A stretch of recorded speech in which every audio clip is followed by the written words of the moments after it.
There's like trays and trays and trays of content here. I'll cover what I can, but it's not going to be everything. Hey, I'm Alex Radical from Board Game Co, and this is my review of Merlin Big Box. This is the big box from Queen Games, deluxe everything, all the stuff, the promos, the expansions. I've gone through most of it. I have not played all of it. There's just too much to cover, and if there's a question of waiting till I got it all done, well, I don't know if or when this review would happen. This review might be a little bit all over the place at the same time as well, because there's a lot of stuff to go over, and I can't possibly teach you every little intricacy of everything that's happening. I'm going to go into high-level overview, then go into my thoughts and opinions and all those different aspects to catch you up to where I am with Merlin Big Box. Designed by Stefan Feld, by the way. Feld and Michael Wienick as well. But let's go ahead and dive into this one. Lots of stuff going on here. The core idea of Merlin is across a variable number of rounds, you're going to be going ahead and rolling your dice, not onto the main board, but rather rolling the dice and then slotting them into your own personal boards over here. I have this little handy-dandy thing over here where I can slot them, but you may or may not have that depending on what expansions you're using, and you may or may not be using all those dice depending on what expansions you're using. From there, you're going to utilize those dice to move your people around the board. These people should be off those seats over there. You're going to be moving your people, your knights, around the round table, but you're kind of controlled and restricted by the dice that you receive. So for example, I can go ahead and spend either the 5 or the 2 to move my person 1, 2, or 1, 2, 3, 4, 5 around the board. You're constantly moving around the board, trying to be mindful of the fact that you can only move your knight clockwise, and you have to do it based on the dice that you have over there. There's a whole bunch of ways you can manipulate them. We'll come back to some of that later, but that's the core idea. You move around the board, you take the action of a spot, you're restricted by your dice, rinse and repeat until the round is over. Go ahead, go do another round, score at the end of the second round, do another 2 rounds, score again, another 2 rounds, score again. That's Merlin, that's the entire game. At the most ridiculously high level overview. Again, there's a lot of things going on here. That is a very, very brief overview of what's happening.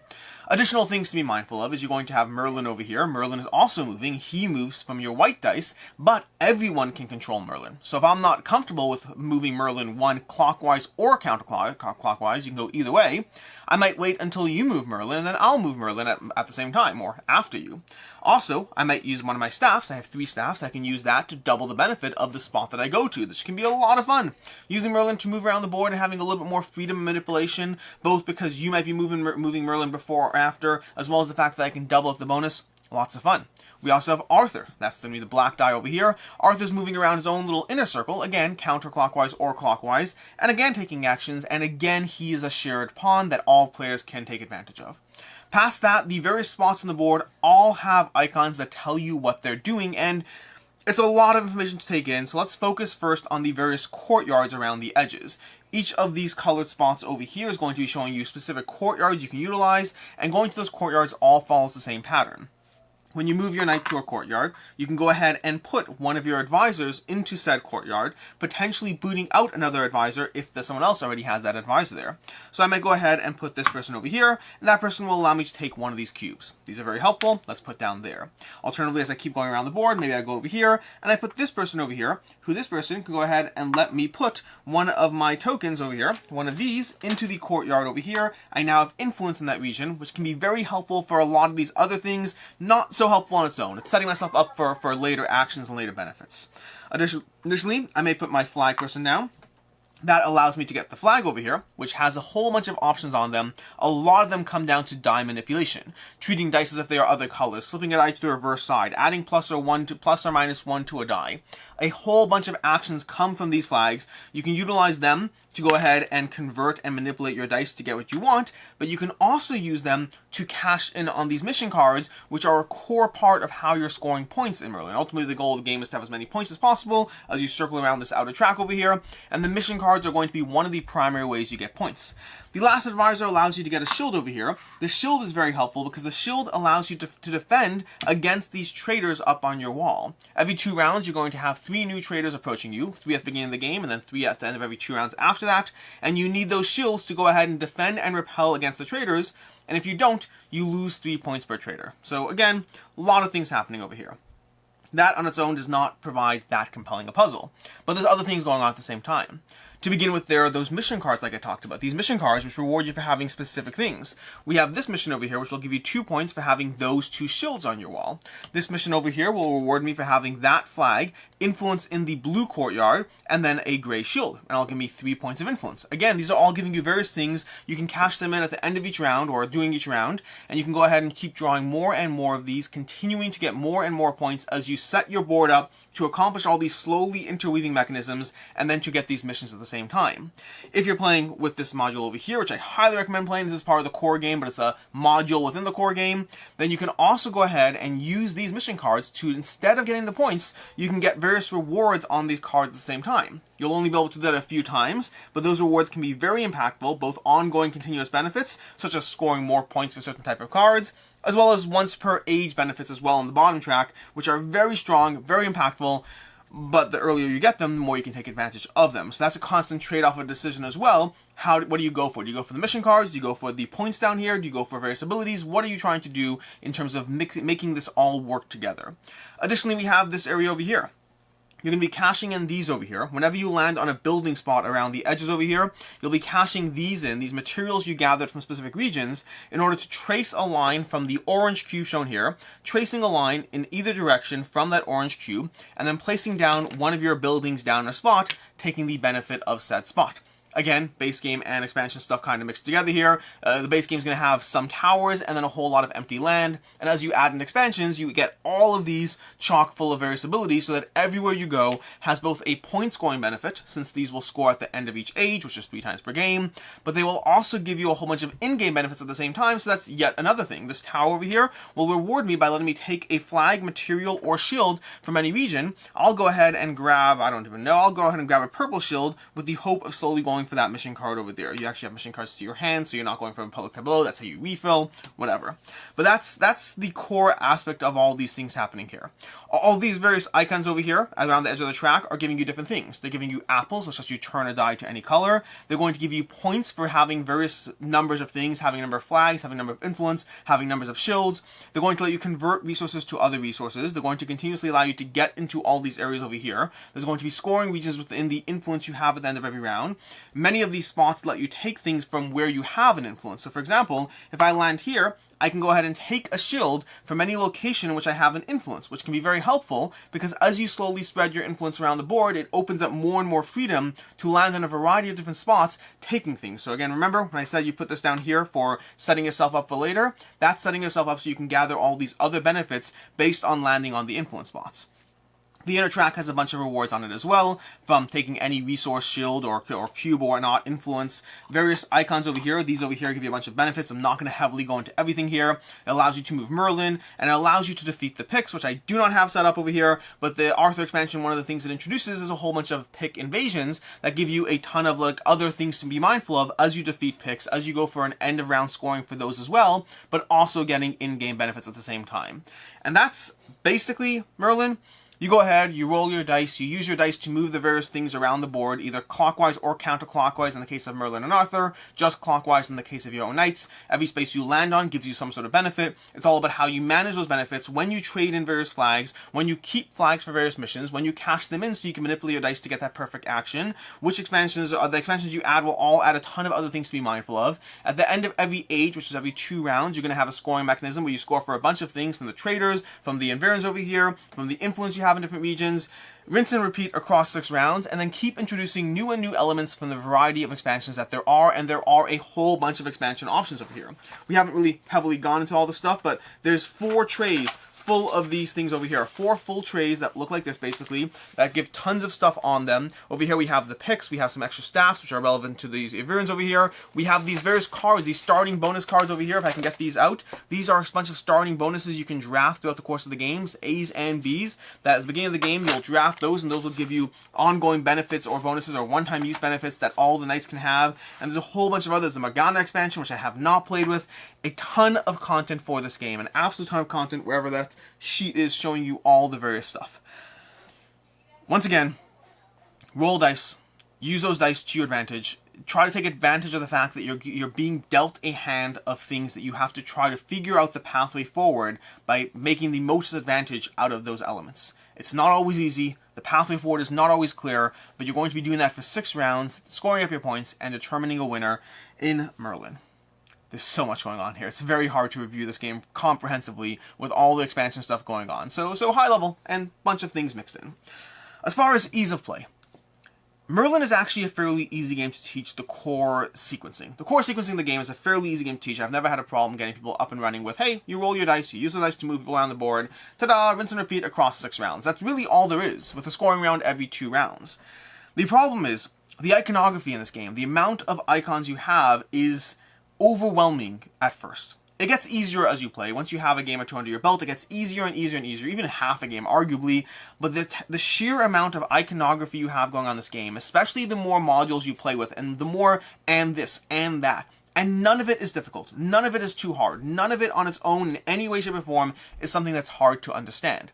But there is a lot. It makes the barrier to entry on Merlin fairly large. The base game alone, the barrier to entry is large because of just how many icons you have on this wheel. I am using the King Arthur wheel over there, but it does not get significantly better with that inner wheel. The actions are still a ton, still a lot, still overwhelming.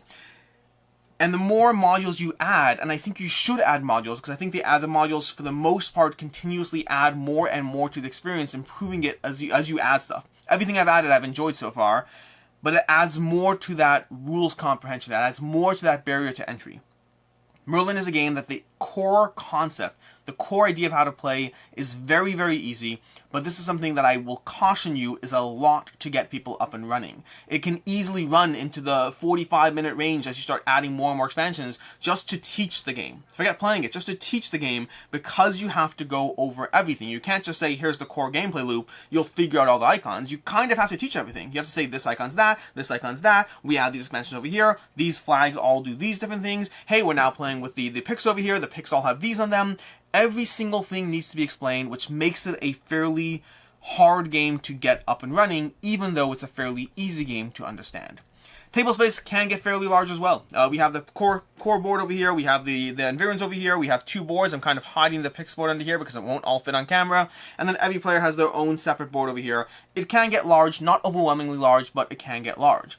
And then as far as playtime, it depends on the player count, but at 4 players, this game can get fairly long fairly quickly. There's just a lot going on. While it's not that complicated, there's just a lot going on, and across 6 rounds of plays with 4 players, it can take a while to sit down, to set up, to table the game. And setup, by the way, setup is a beast as well, just because of how many trays you're dealing with. Trays that are beautiful. I mean, if you have the big box, this is excellent, this is amazing, I highly recommend it.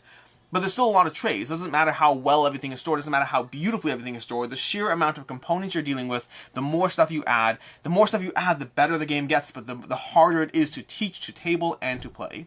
As far as player count, this is a 2 to 4 player game. I have played this at 2, 3, and 4 players. 2 is a solid experience that has the shortest playtime, which is nice in that sense. Also, if people know it, you have less people you're teaching or dealing with, and so it can be easier to play. It does suffer from a little bit less interaction. 4 obviously has the best interaction, but I will not play this game at 4 again. It's just way too long, and the 4th player doesn't add enough to the experience for me to be worth it. 3, I think, for me, is the sweet spot, although 2 and 3 are both solid. The extra, at 45 minutes of game time I save by playing it with 2 is a reasonable trade-off for the slight loss of interaction. So 2 and 3 is the sweet spot for me, with 4 just being something that was a fun game, but not one that I want to do again. As far as what I like, don't like, and can see others not liking, there's a whole lot of everything in this game. Merlin is from Stefan Feld, who is a designer that I love. And it feels like a Feld game as well. The intro game, Merlin base game, if you've just played Merlin base game, I think you kind of want to ramp it up a notch. The first time I dove into Merlin, it was with base game plus this, meaning it wasn't even plain base, it was base plus this. And even then, I both saw the promise of the game while wanting more from the experience. But the more I added things to Merlin, the more I dove into it with the Knights expansion, then slowly went, as I'm going through the rulebook over here, this deluxe big box rulebook, so slowly adding more and more content, more and more modules, more and more everything to the game. And again, I haven't gone through it all yet. Every single thing I've added has improved the experience and made it feel more Feld-like in terms of all the interweavingness that it provides. It gives you a lot to consider, a lot of different things to try to be mindful of as you try to maximize your point scoring. Ultimately, one of the main ways you're getting points are going to be those mission cards you go through every single round. Additionally, the end of age scoring every 2 rounds, that's going to be a big factor as well, and you're trying to balance all this stuff while moving your knight while being constricted by the dice that you rolled. And so there's a lot of stuff going on. There's interaction without Scrooge. There's a lot of interaction in terms of the going for different things, taking cards from other players, fighting in the environs over here. There's enough interaction in this game that having other players matters. It's not multiplayer solitaire, but there's a lot to consider. There's multiple pathways to victories. There's interaction without Scrooge. There's a lot of joy, of satisfaction, of managing a bad hand. In this case, a bad hand being the dice you roll. That aspect of trying to see, well, none of these really work for me.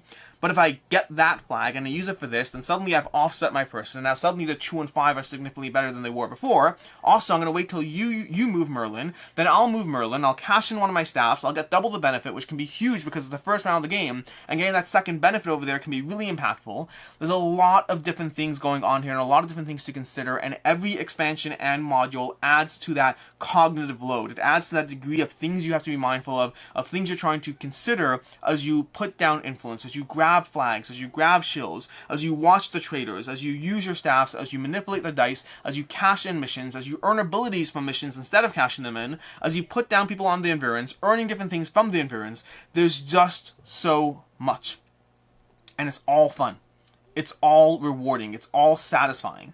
And we haven't even talked about some of the other aspects, like those starting cards over here, drafting those starting knights. I mean, you get more and more things to be mindful of. Where do you want to hedge your bets? What other ways do you want to be able to do things when you are otherwise stuck? Or do you just want to get extra points for some things? There's a whole bunch of other elements to consider, and that's without me having dive, I think I get stuck on this every single time. That's without me having gone further into all the other expansion content that there is. There's a lot of fun stuff here. There's a lot of good stuff here, but there's also stuff I don't like, and it comes down mostly to all that accessibility stuff I said already.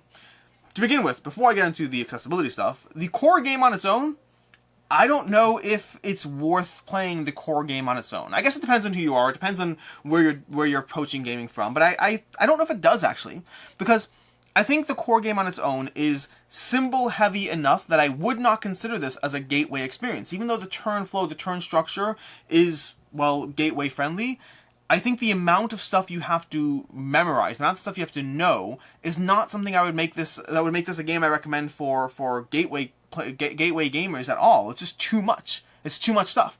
And so I think the core game of Merlin is just not a satisfying enough experience and not one I'd recommend. So off the bat, I think if you're diving into Merlin, you want to be diving into it from the stance of more content. Whether you get the big box or not, I don't think you need the big box. I don't think you need all the stuff. It's very nice. The trays are very helpful. But even if you find a good deal on the secondhand market for the base game plus an expansion, you're probably fine there. King Arthur expansion is fantastic. It adds a lot. Other modules I've added in are definitely nice, but I think the single biggest thing I've added is the King Arthur expansion, which is really solid. And again, some stuff I haven't dived into just yet. And so there's a lot of things here, but the core game on its own I don't think was satisfying enough.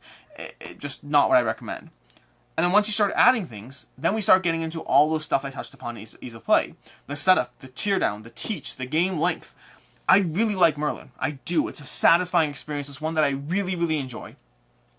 But I have to compare it against other games I have in my collection. I have to compare it against other games that either give me the same degree of mental cognitive load, but with less setup, less teach, less tear down, less all of that, or games that have this much setup, tear down, teach, and all that, but give me a more rewarding experience. Merlin finds itself in an interesting zone where I like so much the aspects of it that are satisfying, while also wondering on a frequent basis, is this the game that I want to pull off the shelf because of how much is going on there. I find myself very, very torn on this one. What I like is the entire game and the entire experience. What I don't like is the work it takes to get there between setup, teach, playtime, and teardown. A lot of stuff there. As far as what I can see I was not liking, first of all, you may find that whole dice situation of managing a bad hand intensely frustrating. I love the challenge of it. I love the challenge of getting a bunch of dice and then trying to figure out how to make it work, but you may well feel victim to the dice on a regular basis. That is not something that you might enjoy. And there's other aspects of luck as well. The traders you get, how those merge with the various missions you'll have, how those merge with the way your dice roll and where you're going over here. There's a lot of stuff that can make this game feel very restrictive, even as I personally find punching through that restrictiveness to be why this game is so satisfying.